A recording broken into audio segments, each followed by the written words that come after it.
She ran until the roots bled loose and the desert turned her fury into freedom. I remember the smell of that house, a sour blend of whiskey, sweat, and things better left unnamed. The boards creaked like they pitied me. He'd gone out to fetch water, though I knew he'd return with more liquor than mercy.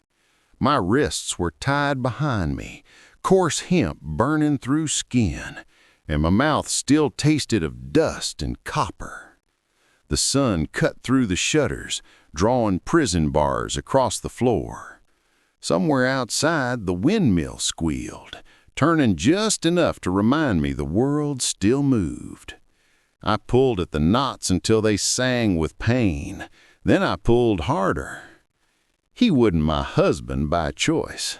My stepfather sold me to him like a man trades mules, a debt settled in flesh. They'd shaken hands over me while I stood in the corner, 19 and voiceless. "You'll eat better now," my stepfather had said. I reckon he believed it. When the rope finally split, it took skin with it. I didn't feel the blood, only heat, a rush like wildfire through dry grass. I stumbled to my feet, dizzy from thirst and fury both. The door stood half open, swinging slow in the wind, like it didn't believe I had the right to pass through. I stepped out barefoot. The dirt was hot enough to brand, but I kept walking. Past the trough, past the corral, past the shadow of that hateful roof. My dress clung to me with sweat, my breath coming in short, savage bursts. Each step was a rebellion. Each heartbeat said, "Go!" Behind me the horizon shimmered, that endless, brutal Texas plain, and I swore I'd rather die in it than crawl back. My body screamed for water. My vision wavered, but the thought of his boots stomping back through that doorway was all the push I needed. Between one blister and the next, I stopped feeling the pain. Maybe that's what freedom first feels like. Not joy, not hope, just the moment pain turns quiet. I kept walking until the sun slid low, turning the dust gold. Every breath was a prayer without words. Every mile, a piece of myself I meant to reclaim. When night came, I found a dry wash and crawled beneath a mesquite. Coyotes sang somewhere far off. I pressed my bleeding wrists against my chest and whispered, "Not here, not like this." For the first time in years, the sky didn't feel like a ceiling. By dawn, I saw a windmill in the distance, metal bones creaking against the pale horizon. A figure sat beneath it, still as a stump. I didn't know if he was salvation or another kind of hell, but I started walking anyway, because anything was better than the house I'd left burning behind my ribs. When she fell at his boots, he saw not a trespasser, but the ghost of his own salvation. By the time I reached the windmill, the world had gone sideways. Heat had a sound to it, a high ringing that filled my ears and left no room for thought. I saw the shape of a porch ahead, a sagging roof line against the pale sky, and a man sitting beneath it, hat low, hands folded like he'd been waiting a long while for something he didn't expect to come. I remember trying to call out, but all that came was a rasp. Then the ground rose up to meet me. When I opened my eyes again, there was shade above me and the slow creak of a chair. My wrists were still raw, crusted with blood and dust, but someone had loosened the rope. A tin cup touched my lips. "Easy," he said.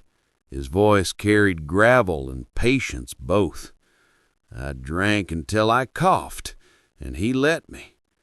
I caught a glimpse of his face, gray in the beard, lines carved deep like the land itself. There was a scar under his left eye that didn't belong to any peaceful man. He didn't ask my name right away. Instead, he studied the rope burns and the bruises that told him more than words ever could.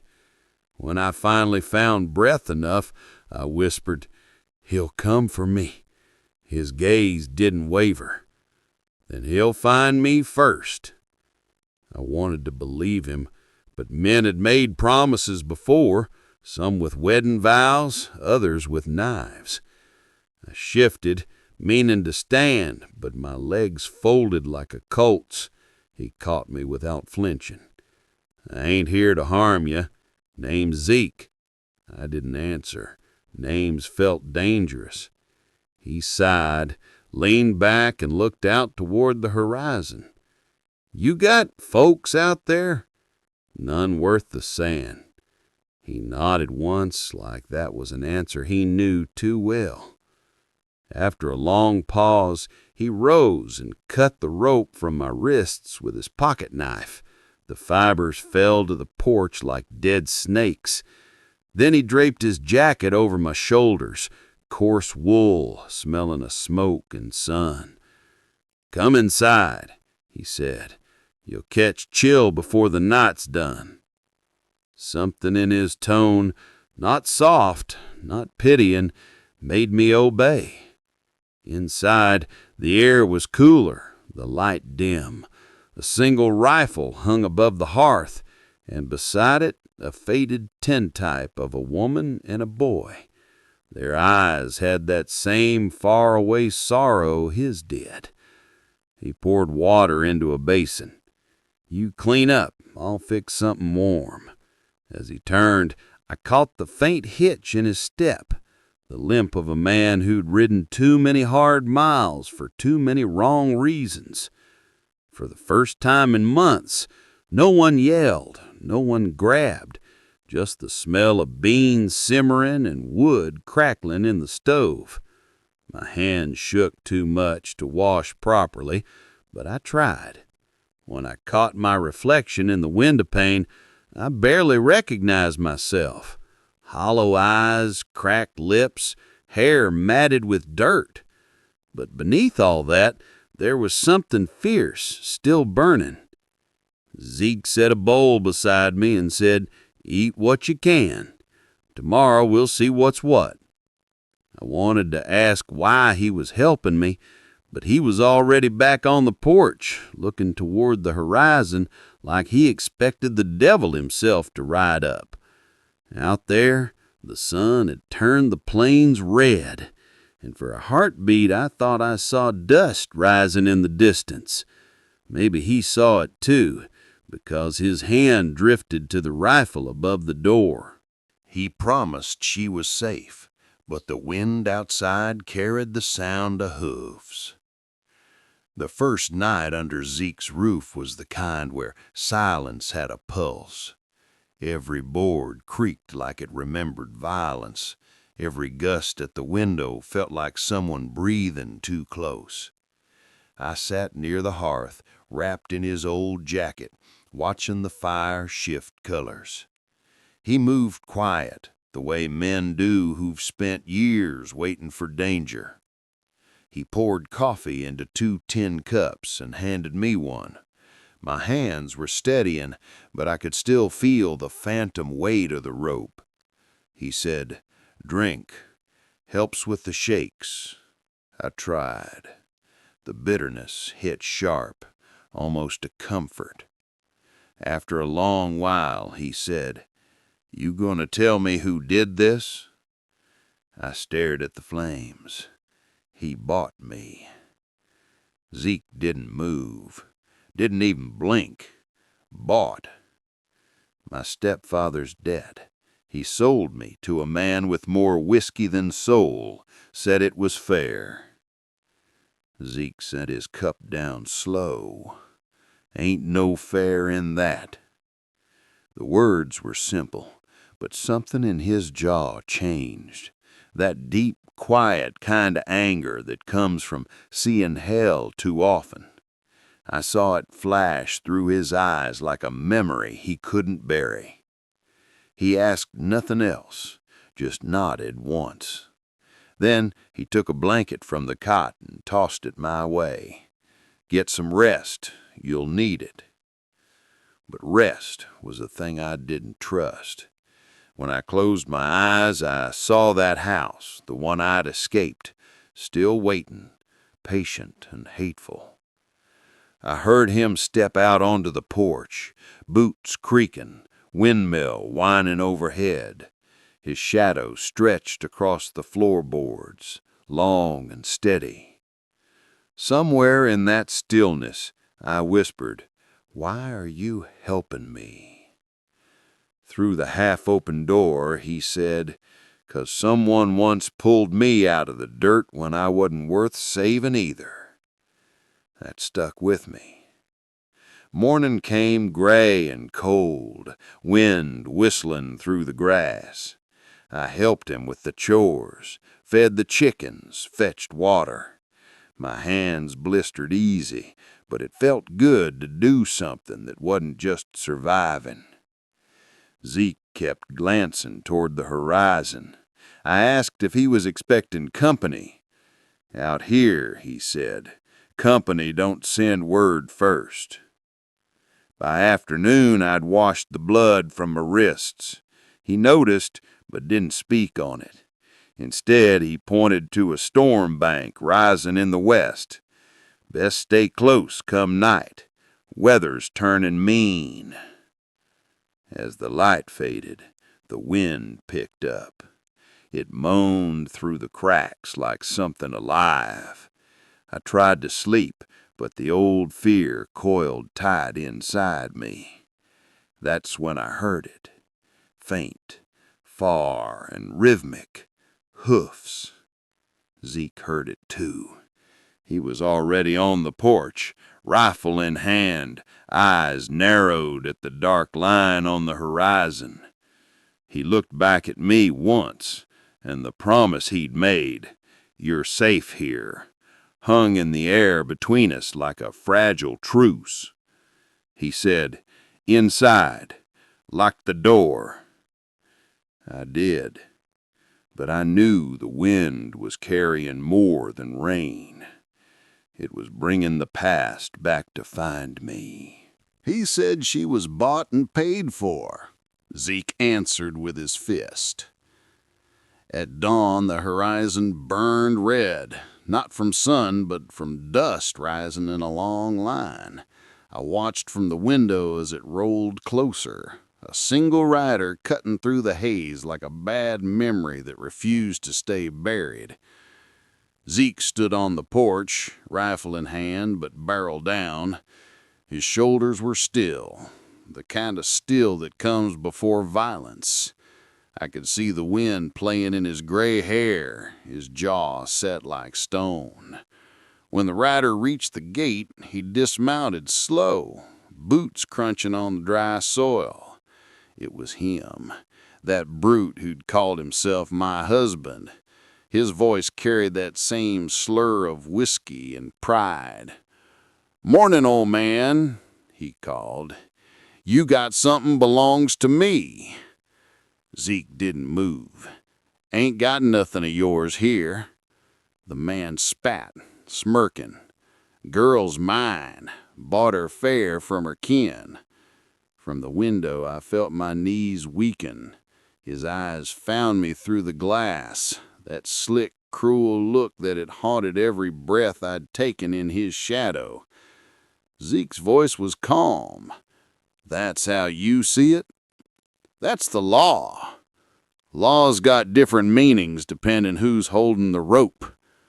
The man sneered. "You think you can hide her?" Zeke stepped down off the porch. "Ain't hiding, just saying she ain't property." Then it happened fast.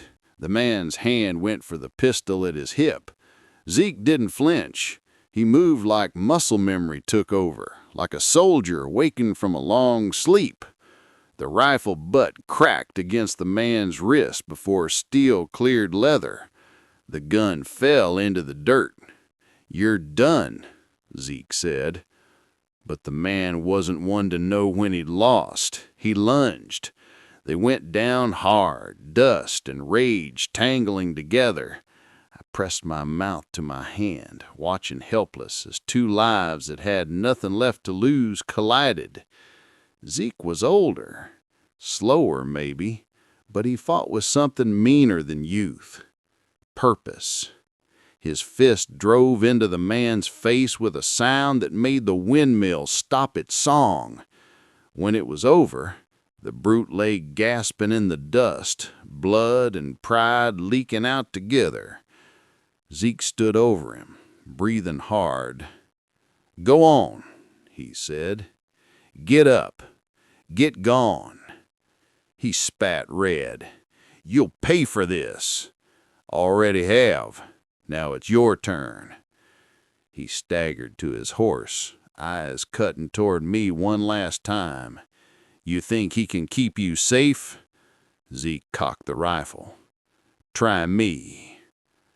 The man rode off without another word, vanishing into the shimmer where the plains swallowed cowards whole.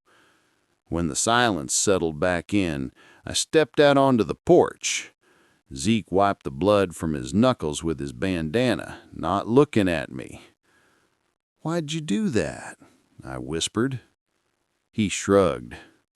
"Wasn't right what he said, what he did. I could have handled it." He glanced up then, eyes sharp, soft, both. "Maybe, but you don't have to handle everything alone anymore." The words hit deep. Not because I believed them, but because I wanted to. Far out on the plain, the dust hadn't fully settled. The wind carried a faint echo, a promise or maybe a threat. He'd be back, and next time he wouldn't ride alone. 2 horses rode in, one for justice, one for shame. It was near noon when the sound came again. Not 1 horse this time, but 2. Steady, deliberate, the kind of rhythm that belongs to men who know they're being watched. Zeke was mending the fence when he froze. "Company," he muttered. I saw his hand drift to the rifle propped against the porch rail. Through the heat shimmer, 2 riders formed. The first I knew before I wanted to. My so-called husband, bruised and puffed with pride, sitting tall as if the dust on his face were a badge. The second wore a badge for real. The sheriff's star caught the light, and my chest went cold. When they reached the yard, Zeke didn't move to greet him. He just wiped his hands on a rag and waited. The sheriff dismounted first. He was broad-shouldered, sunburned, with eyes the color of spent gunmetal. Then he said something that made Zeke's jaw lock. "Zeke, that's you?" I looked between them, recognition, old and heavy. "Been a while, Wade. Didn't think you still rode this far south." "Didn't plan to, till this man came to me with a tale." The brute spoke up, smug as ever. "She's my wife, Sheriff. This old fool here beat me, stole her off my land." Zeke's eyes never left Wade. "That how he told it?" Wade shrugged his beard. "It's how I heard it." Then softer, "Are you aiming to tell me different?" I stepped forward before Zeke could speak. My voice came out cracked but clear. "He bought me from my stepfather. I didn't choose none of it." Wade's head turned my way slow, like every word took weight to process. "That true?" I nodded. "He tied me up, hit me when I spoke. Zeke cut me loose." The air hung thick, cicadas buzzing, wind still as prayer. Wade looked from me to Zeke, then to the man who'd claimed ownership. "You told me she was your wife." The brute shrugged. "Ain't that what she is?" Something in Wade's face shifted, the lawman's mask slipping into the man beneath. He looked at Zeke again, eyes tired. "You still draw lines the hard way, don't you?" Only ones that matter, Zeke said. Wade nodded once, slow. Then he turned to the brute and said, "You'll ride out now. Leave the woman be." The man blinked, disbelieving. "You can't?" Wade's hand went to his revolver. "Try me." The silence that followed was the cleanest sound I'd heard in years. The brute's confidence wilted under it. He spat once in the dirt, then hauled himself into the saddle and turned toward the horizon. When he was nothing but dust again, Wade exhaled, long and heavy.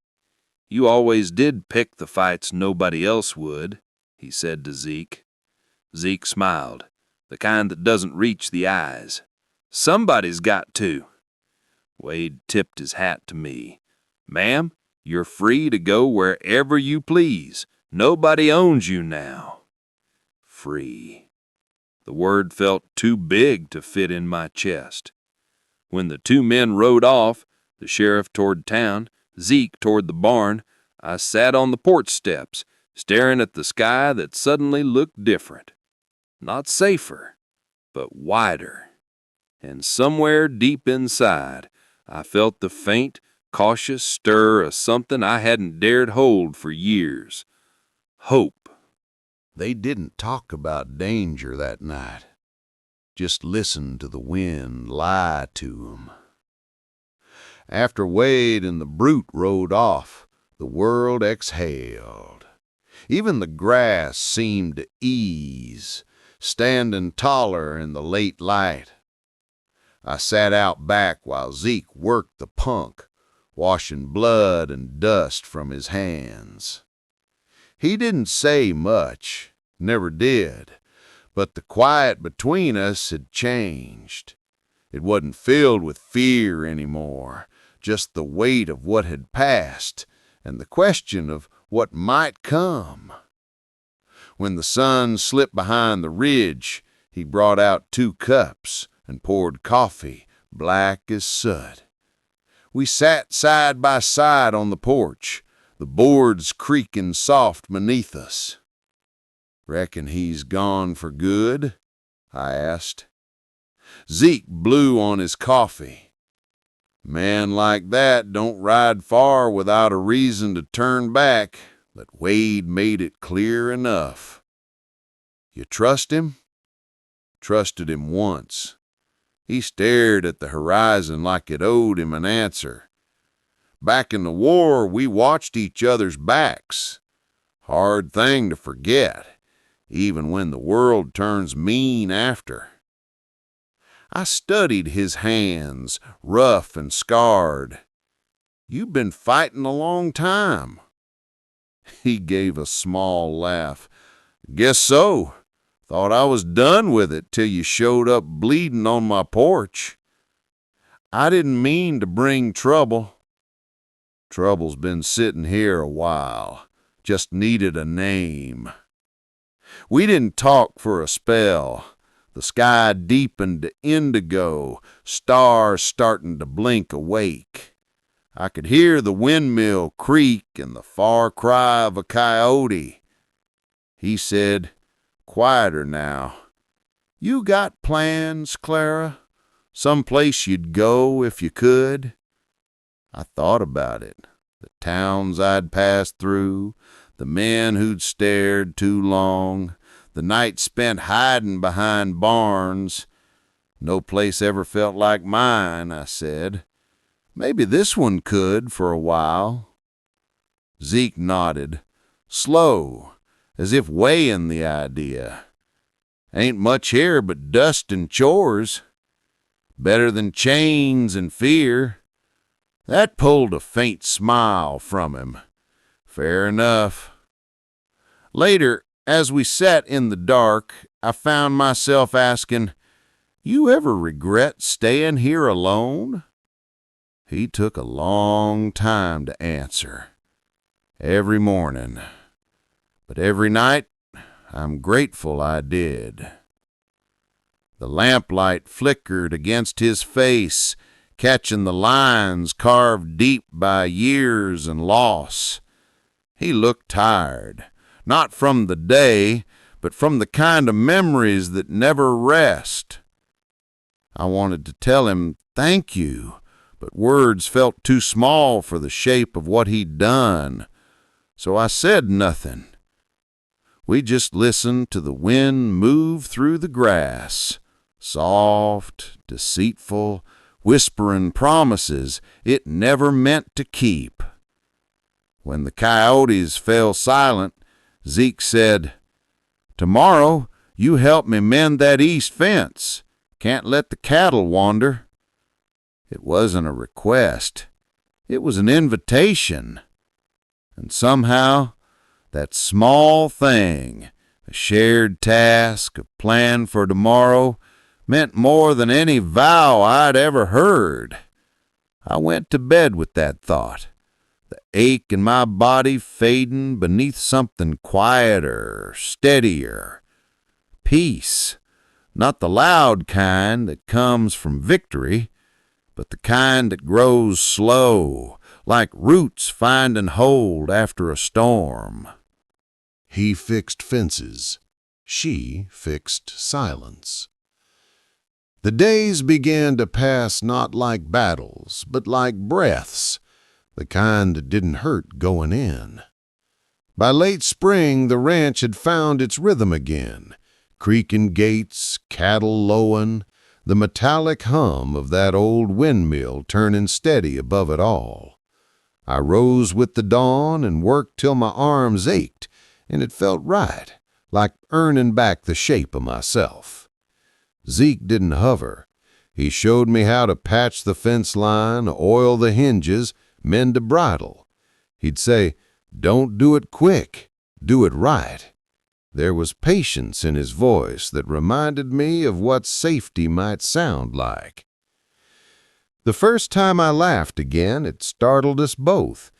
I'd spilled feed all over the barn floor, and he'd muttered something about waste. I tossed a handful at him in jest, a puff of dust and grain catching him square in the beard. He looked at me, slow and deadpan, then smiled, a rare, rusted thing cracking open after years of disuse. It wasn't the smile of a man in love. It was the smile of someone remembering what warmth felt like. By evening, he brought out a pair of old boots, scuffed, weathered, too big by half. He said, "Found these in the shed. Might keep your feet from getting tore up."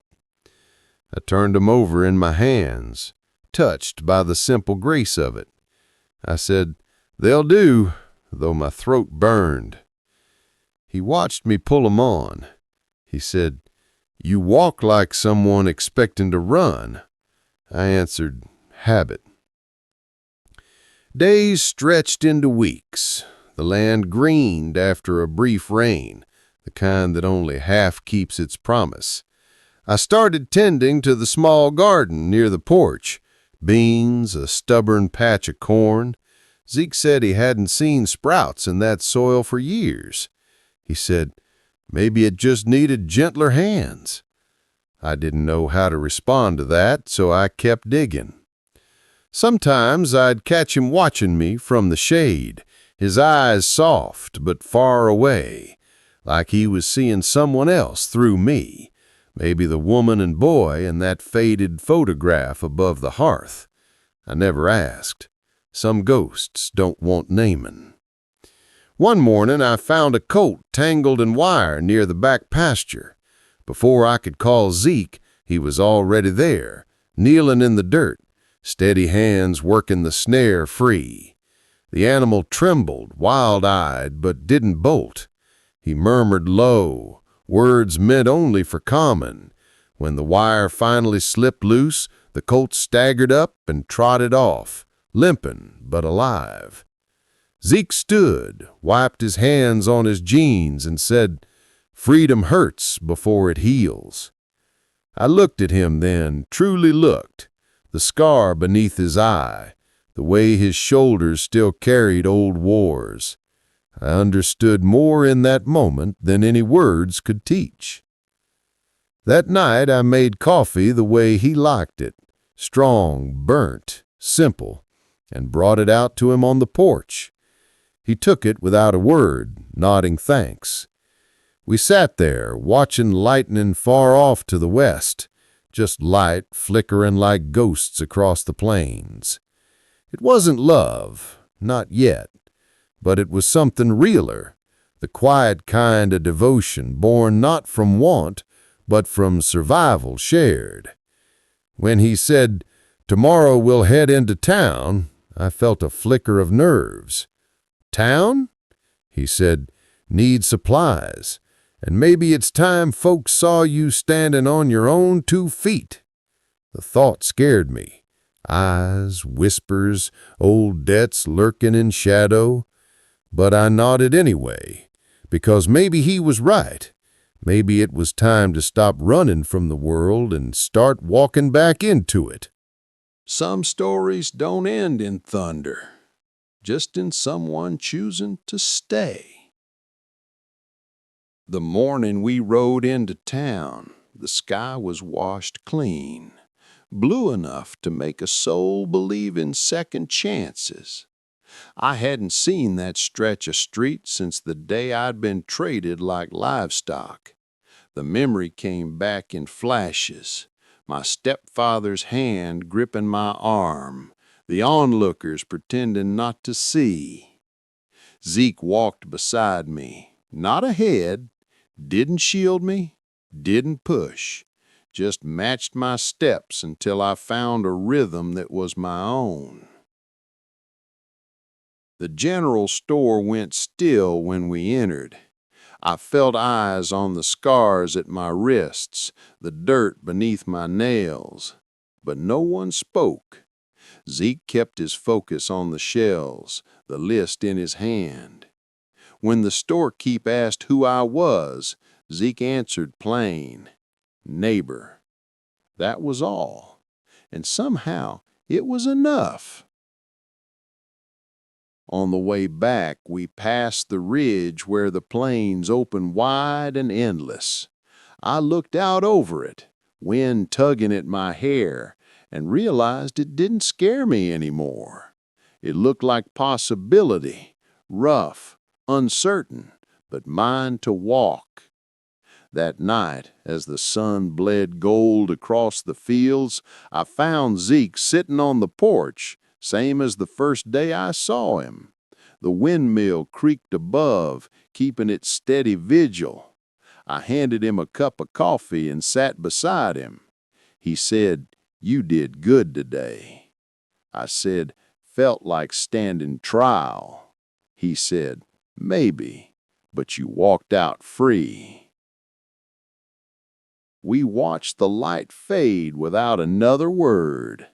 Somewhere a hawk cried, sharp and lonely, before the world went quiet again. For a while, I said, "You ever think about leaving this place?" He shook his head. "Left too many before. This one stayed when I didn't deserve it." I thought about that, tracing the grain of the porch rail beneath my fingers. I said, "I think I might stay too." He looked at me then, really looked, eyes soft under the brim of his hat. He said, "You sure?" I smiled faintly. "I've done enough running to last a lifetime." We sat there till the stars came, 2 silhouettes framed against the slow glow of the dying day. The air smelled of mesquite and rain far off. Zeke murmured, "Guess you saved me too," almost to himself.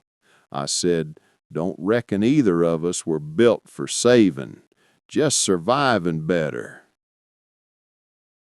The silence that followed wasn't heavy this time. It was full, the sound of peace settling in, not because the past was forgotten, but because it had finally stopped steering the reins. The wind carried dust across the yard, soft as a blanket. For the first time in years, I didn't flinch when it touched me.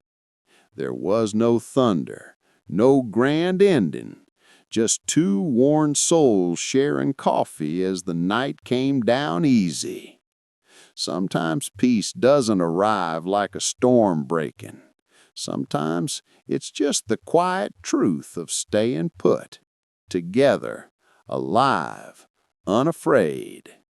And in that moment, beneath the soft hum of the windmill, I knew the desert hadn't taken everything from me. It had given me back myself.